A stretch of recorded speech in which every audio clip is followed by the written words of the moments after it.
हाय दोस्तों, आज हम देखने वाले थे पृथ्वी की आंतरिक संरचना की जानकारी। ठीक है।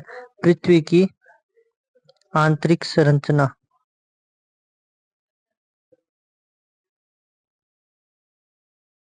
पृथ्वी की आंतरिक संरचना की हम बात करने वाले हैं आज, जिसमें मैं आपको आज बता देता हूं कि पृथ्वी की आंतरिक संरचना का अध्ययन हमें भूगर्भ विज्ञान से मिलता है।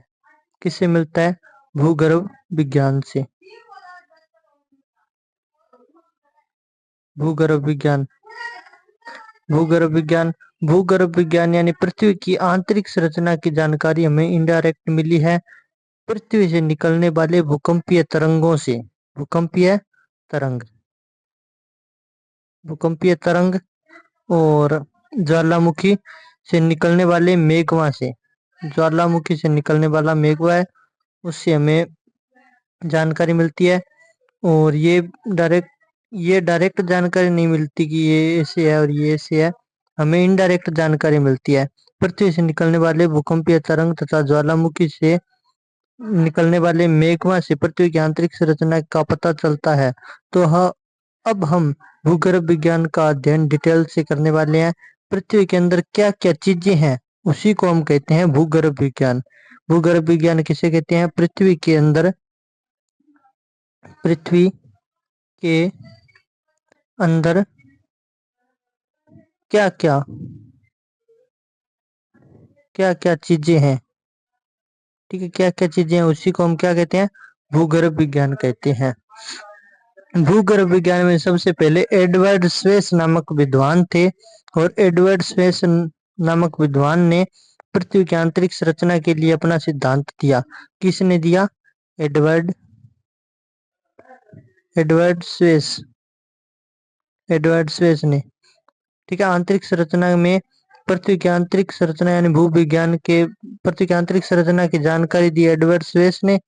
उन्होंने एक सिद्धांत दिया, पृथ्वी की आंतरिक संरचना के लिए अपना सिद्धांत दिया। इसमें उन्होंने क्या कहा कि ये देखो, ये पृथ्वी है ऐसे, ठीक है, ये पृथ्वी है। इसमें जिस तरबूज को काटते हैं ना, ऐसे इस टाइप, इस भाग को निकाला उन्होंने। ठीक है, पृथ्वी, ये पृथ्वी है, इसके इस भाग को नीचे से निकाला, नीचे तक। ठीक है, इसे कट करके ऐसे निकाला, जैसे ये हो गया। ठीक है, इसको उन्होंने 3 भागों में बांटा। ठीक है, 3 भागों में बांटा पृथ्वी के, ये देखो ऐसे। ठीक है, इसमें ये बाहरी परत हो गई, ये अंदरूनी परत हो गई, 2 परतें हो गई। और अब हम आगे देखते हैं कि बाहरी परत में है ना, ये पहली परत, इसमें सिलिकन।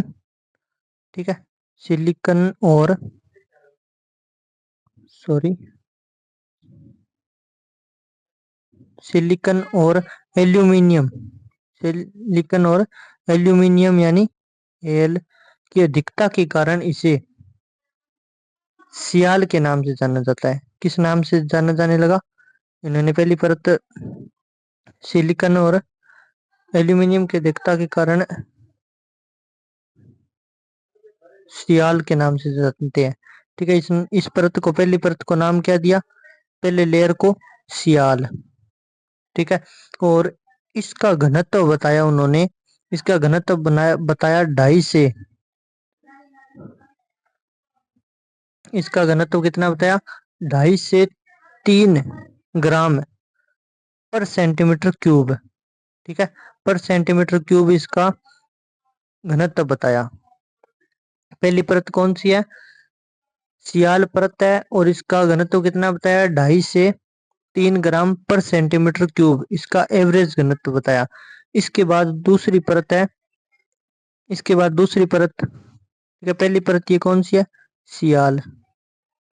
पहली परत सियाल हो गई, और दूसरी परत हो गई, दूसरी परत है जिसमें सिलिकन। ठीक है, सिलिकन और मैग्नीशियम की अधिकता। मैग्नीशियम की अधिकता, सिलिकन और मैग्नीशियम की अधिकता के कारण इसे क्या कहा जाने लगा? सीमा। दूसरी परत को क्या नाम दिया? सीमा नाम दे दिया। इसमें इसका घनत्व भी उन्होंने बताया, 5 से 7 ग्राम पर सेंटीमीटर क्यूब। कितना बताया, 5 से 7 ग्राम पर सेंटीमीटर क्यूब बताया। और इसके बाद जो सबसे निचली परत थी, ठीक है, इसके बाद जो सबसे लास्ट परत, जैसे ये 3 परतों में बांटा, इसमें पहली परत है सियाल, दूसरी सीमा, और तीसरी निफे। ठीक है, निफे यानी कि निकिल और फेरस।